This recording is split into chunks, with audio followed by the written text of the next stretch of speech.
వేములవాడ శ్రీ రాజరాజేశ్వర స్వామి వారి సన్నిధానంలో ప్రతి ఏటా రాజన్న భక్తులు శివ దీక్షలు భక్తి శ్రద్ధలతో స్వీకరిస్తున్నారు. మహాశివరాత్రి పర్వదినం సందర్భంగా శివస్వాములు తమ తమ సన్నిధానాల నుంచి గ్రామాల నుంచి భక్తి పాటలతో ఊరేగింపుగా రాజన్న సన్నిధికి పండుగ వాతావరణంలో చేరుకున్నారు. ఎటు చూసినా శివస్వాముల నృత్యాలు, ఓం నమ శివాయ, హరహర మహదేవ అంటూ శివనామ స్మరణ మనకు వినిపిస్తోంది. శివరాత్రి పర్వదినాన లింగోద్భవ సమయంలో శివస్వాములు తమ దీక్షను విరమించి స్వామివారి సేవలు తరిస్తారు. ఇప్పటికే శివస్వాములు స్వామివారిని దర్శించుకుని ప్రత్యేక పూజలు నిర్వహించారు. అధిక సంఖ్యలో రాజన్న సన్నిధికి శివస్వాములు చేరుకున్నారు.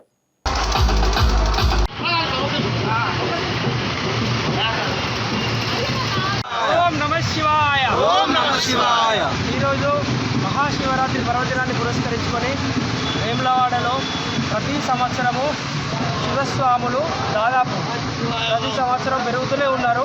అదేవిధంగా మండల దీక్ష, అర్ధమండల దీక్షను పూని చాలా నిష్ఠతో ఈ 41 రోజులు కానీ 21 రోజులు కానీ ప్రతి ఒక్క స్వామి శివస్వామిని స్మరిస్తూ ఈ వేములవాడలో తరలిపోతున్నాము. అలాగే ప్రతి సంవత్సరము ఈ శివనామస్మరణ అనేది ఇంతగా పెరగాలని ఆ భగవంతుడిని మేమందరం మనస్ఫూర్తిగా ప్రార్థిస్తున్నాము. ఓం నమ